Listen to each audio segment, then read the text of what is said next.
begin the real study of the physics that they have.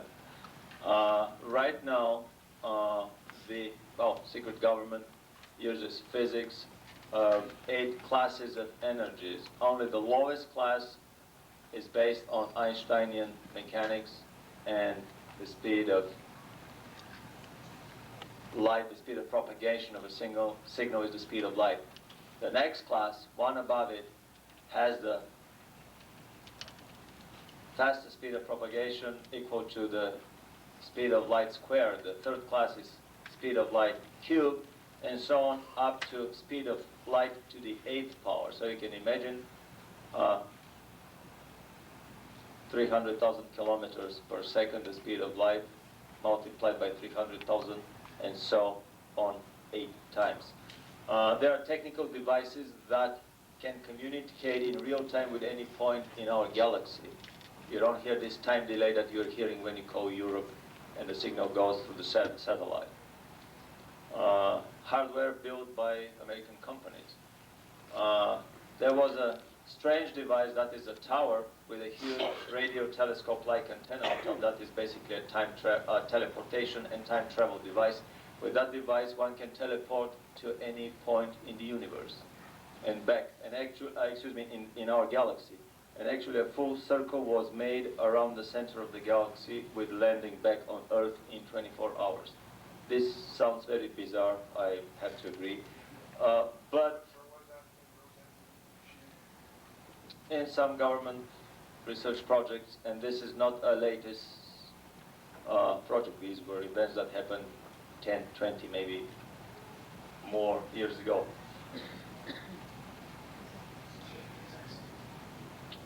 Also, time travels have been utilized by the government for the purpose of changing of our history. What we have seen in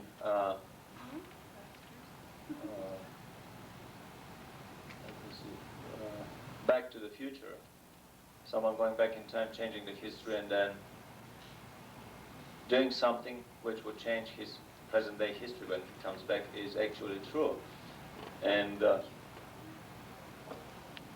there have been many instances of such experiments or attempts to change, to influence history in this or that way that is suitable to the government.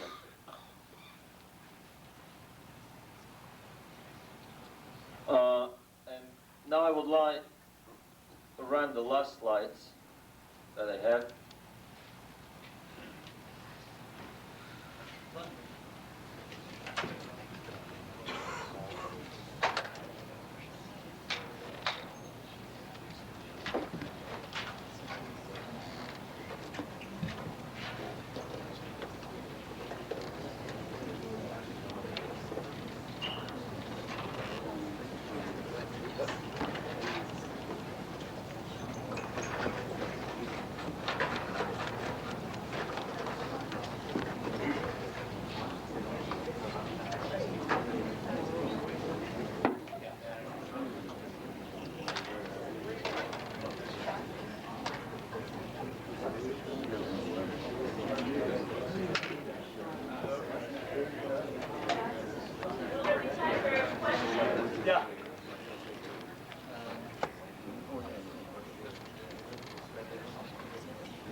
No, go ahead, sit down here.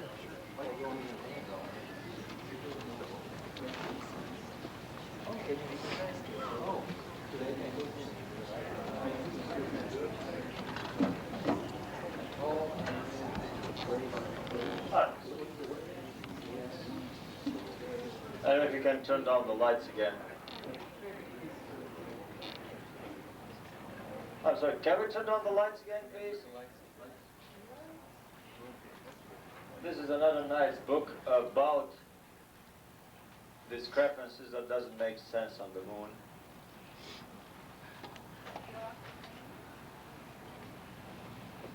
And several other books.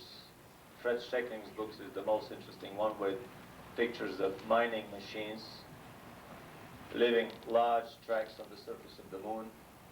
This is a kilometer and several hundred meters long mothership hanging over one of the craters and leaving its shadow on the surface. We talk about the possibility of Star Trek. Actually, Mr. Bilic is here, and I would like to express my personal gratitude to him for his courage and for all the revelations that he has done. Because for me, this was the discovery of a completely different universe of experiments. The experiments of time travel, teleportation, and throughportation, moving on one object through another.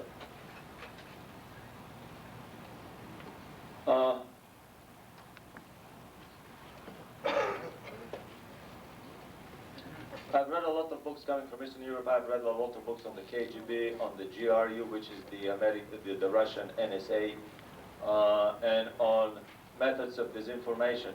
Actually, as the superpowers had a fight for the German scientists, rocket scientists after the war, probably there had been a similar fight for the secret police and disinformation specialists from the Third Reich that were divided among the superpowers, and that brought these techniques of disinformation to them. Another important book that I find is Orwell's 1984, which appeared a little bit before the Cold War started. Recently I've been speculating about one scenario that probably the Cold War started not coincidentally a year after the first saucer crash in 47. The Cold War started in 48.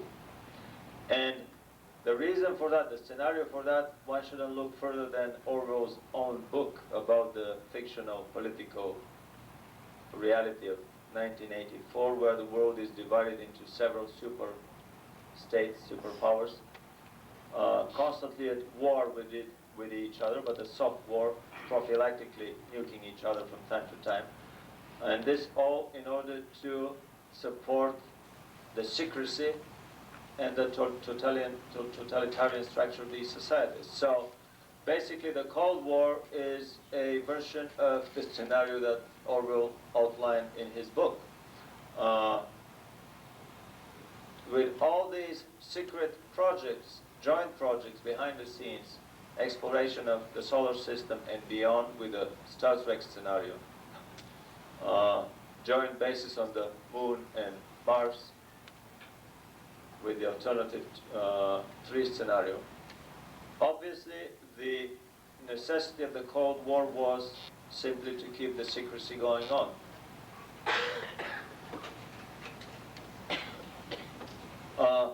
I have several slides on conspiracy here. Through the UFOs, I entered into the field of alternative energy, as I have many ufologist friends that came from that same field. Recently, I found by chance a rare book by T. Henry Moray on his generators that shows inside the experiments that he did running 20 light bulbs, an iron, and a cooking plate and a fan for a week with his antenna, without generator, without any visible outside sources of energy. For me, this is an absolute true technology, as are dozens of others that have been suppressed violently over the years.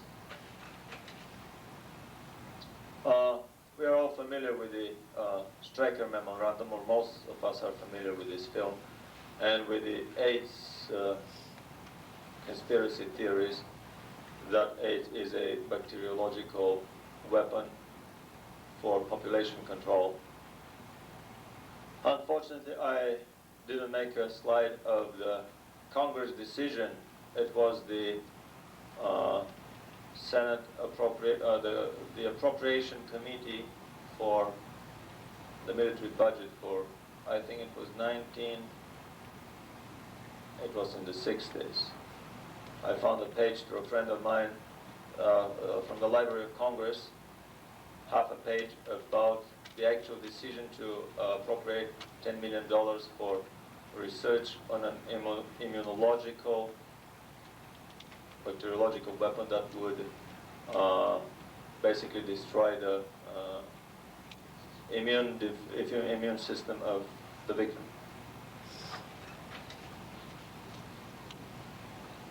We see the idea of the government utilizing flying saucers steadily starting to pop up into UFO literature.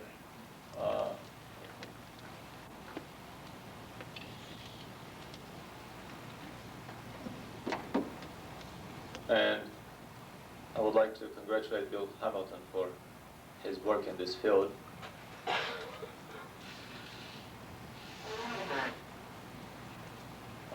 About the rumors that UFOs have been watching American saucers, and basically every NASA flight, and especially the flights to the moon, were followed by UFOs.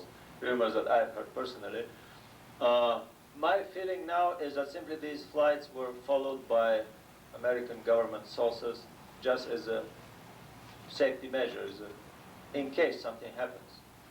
So there is truth even to these tabloid realities of saucers following our Apollo ships to the moon. There are several basic books on conspiracy that were important for my understanding of the society here. Now they call it conspiracy, basically deals with financial intrigues, financial manipulations. The Fourth Reich of the Rich is a brilliant book that, on top of the financial intrigues, it explains how the communist movement was started, financed, organized by the Illuminati, and by the financial oligarchy of Europe. It was literally a revelation for me. An important work on secret societies is the Bible of the Freemasonry, the Morals and Dogma book. I found a very nice cassette by a fundamentalist priest who spent 2 years digging into Masonic libraries, and it was a brilliant cassette with quotes only from the Morals and Dogma and the history of Freemasonry, basically stating that the lower ranks of this organization are given one view of reality, but the higher ranks, and especially after one graduates from the 32nd rank, only they are allowed to have the book. It can be found from time to time in second-hand bookstores. And in the book it clearly states that the purpose of this organization is to serve the, how should I call it, the philosophical hierarchy, or one of the competing hierarchies, religio-philosophical hierarchies that compete for power on this planet. These of you that are familiar with the Urantia book and several papers on the Lucifer rebellion there, this is probably the most concise and illuminating treatment of this phenomenon. According to the Urantia book, the Lucifer rebellion happened 250,000 years ago, and it led to a major division, philosophical and political division, between the spirit beings, the angelic beings, managing this and several other planets of our local universe. Another interesting conspiracy, and very important conspiracy books are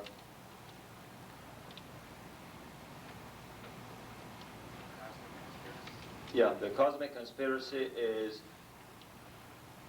a book on the interface between the terrestrial conspiracies and the ETs above them. If we take the book as it is, believing it 100%, I believe in a hierarchy of conspiracy levels.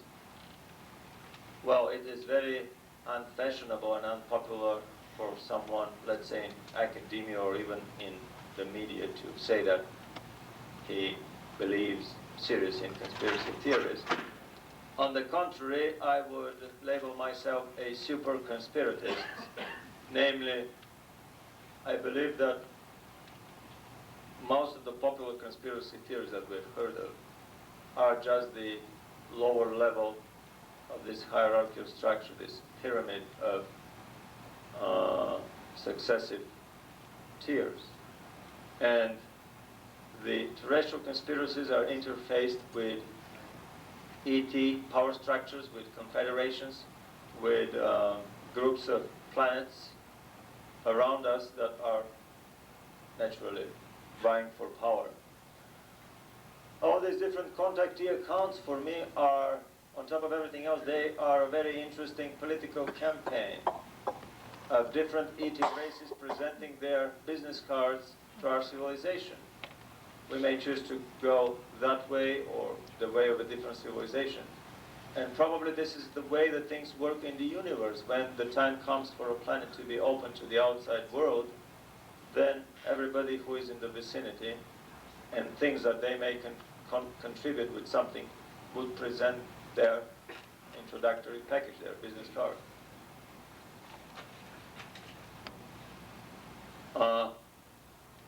It's a fascinating undertaking to try to go deeper into major revelatory sources. At the beginning, I was a Billy Meyer freak. I believed only in this version, in view of the universe. Then I discovered the Urantia book, and soon I realized that they were incompatible in some major details. Very many of us tend to discard something if it contradicts with something else, without trying to find some deeper underlying reason and to try to patch the two seemingly confronting philosophies into a structure that would basically overlap without having the necessity to negate anything of the two. And very recently, just several months ago, I had some serious, a little bit deeper reading of the WASP book. And basically for me, I agree with the Urantia book as this is the continuation of the revelation given from the Trinitarian hierarchy, the Holy Trinity, the hierarchy of the Holy Trinity. The Urantia book is a continuation of the revelation given in the New Testament, while the WASP book is a continuation of the revelation given in the Old Testament.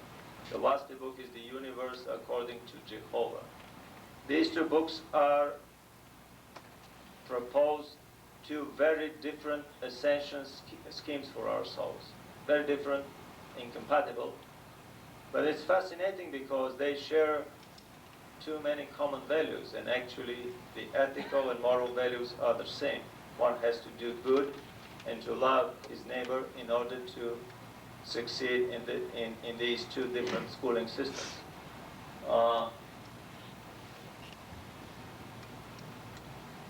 Ellen White wrote a book at the end of the century which is widely revered in the fundamental Christian religions, actually.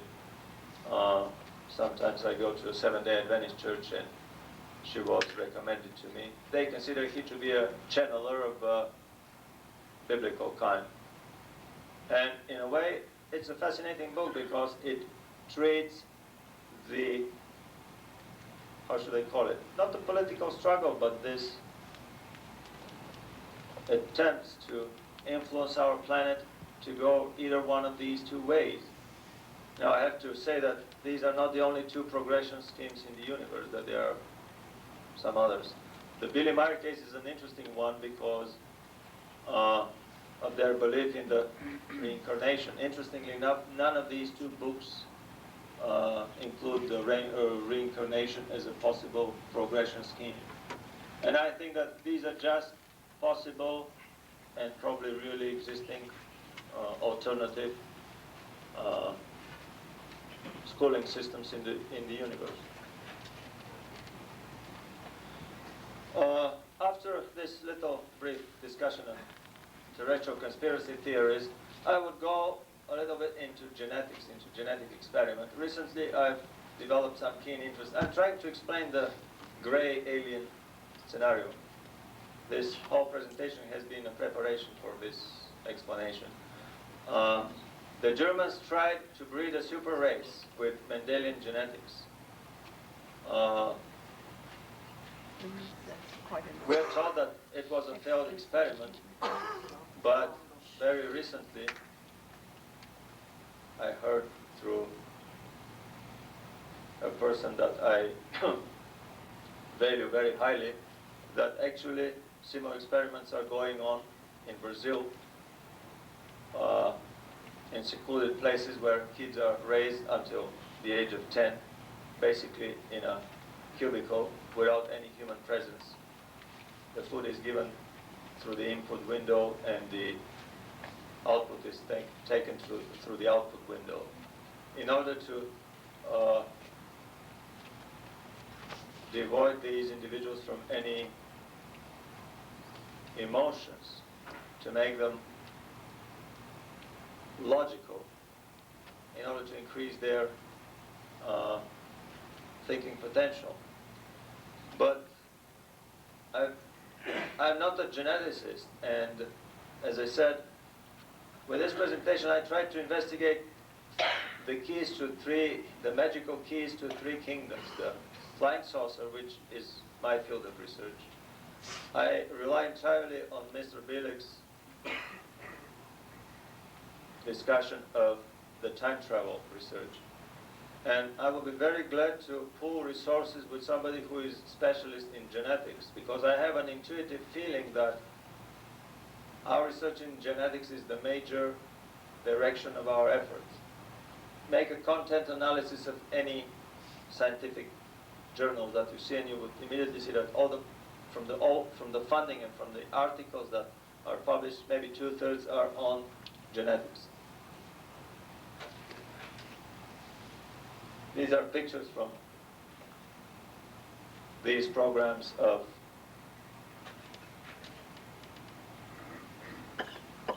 having children raised in special homes.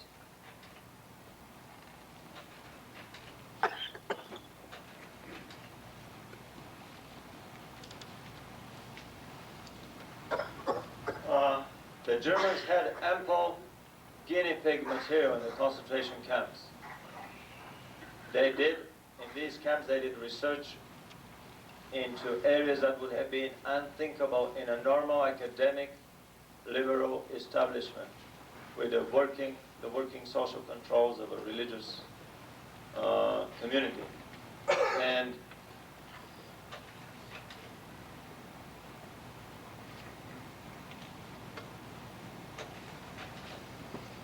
I've been investigating recently any candidates for any technologies that are candidates for the crackings of for the deciphering of the human genome way back by the Germans, or at least in the late 40s, early 50s by the superpower governments.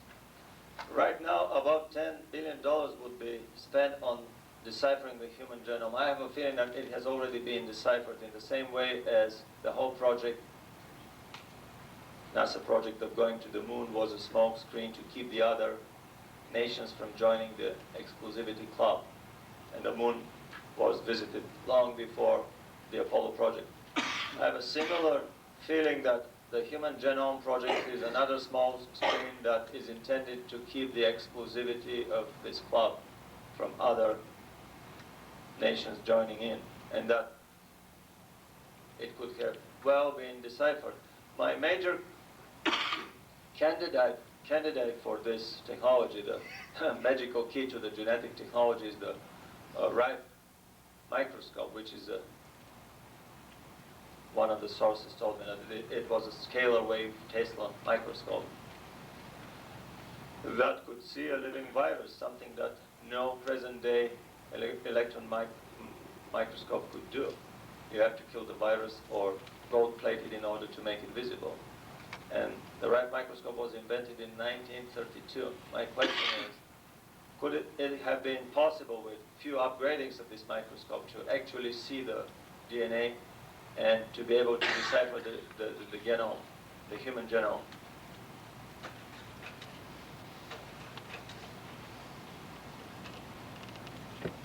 If this was true, then my feeling is that all the genetic experimentation that we read in books on the abduction scenario, but Hopkins books, with his Tribble books and others, my feeling is that the government is the major player behind these genetic experimentations. I do believe that there are gray aliens on this planet present, and I do believe that there are dozens, maybe hundreds of different gray, particularly gray alien races. But my feeling is that it's not the Greys or their ET handlers that are interested in our genetics. I think that the government has the major interest in deciphering the secrets of the genetic code. Well, they have interstellar travel, they have time travel. Basically, there are a few other boundaries that are left unconquered. I think this is the last boundary, the genetic.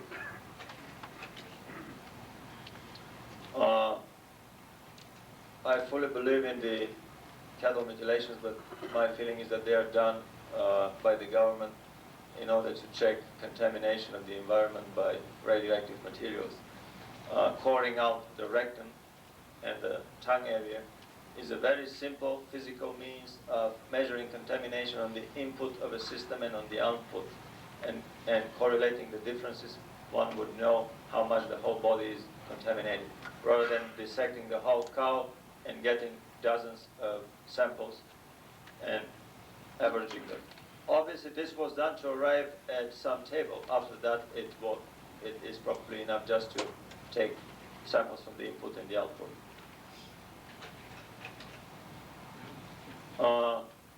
My feeling about the Go Breeze sightings is that they tend to develop very similar to the Billy Meyer scenario. But unlike the Billy Meyer case that has been ignored, debunked by the government and the official UFO circles, my feeling is that